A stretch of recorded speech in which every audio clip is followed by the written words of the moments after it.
नमस्ते, मैं बीना सिंह आप लोगों के सामने पहला वीडियो लेके आ रही हूँ जो कि झूमर गाने जा रही हूँ। और इस चैनल को आप लोग सब्सक्राइब कर दीजिएगा और शेयर कर दीजिएगा, और अगर अच्छा गा रही हूँ तो लाइक कर दीजिएगा और कमेंट्स में ज़रूर बताइएगा कि मैं कैसा गा रही हूँ।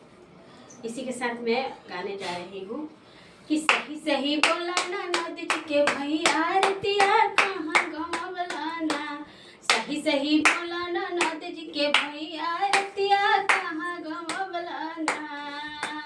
सोने की थाली में जुगना परोसनी, सोने की थाली में जुगना परोसनी कि जीवना पड़ी रही साड़ी रतिया रतिया कहाँ गंवलाना।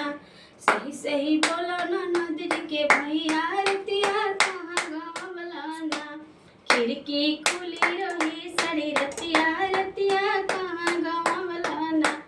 खिड़की खुली रही साड़ी रतिया रतिया का।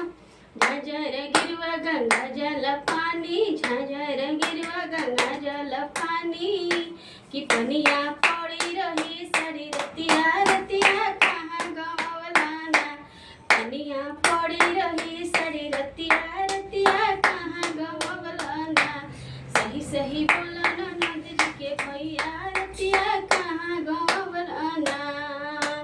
सास जी के बेटा ननद जी के भैया, सास जी के बेटा ननद जी के भैया हमरो लगो बहुत सैया रतिया कहाँ गंवलाना।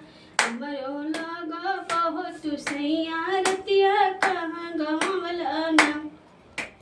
फूलो हजारों के सेजा बिछवनी, फूलो हजारों के सेजा लगवनी तो सेजिया पड़ी रही साड़ी रतिया रतिया कहाँ गंवलाना। सेजिया पड़ी रही साड़ी रतिया रतिया कहाँ गंवलाना। खिड़की खुली रही साड़ी रतिया रतिया कहाँ गंवलाना।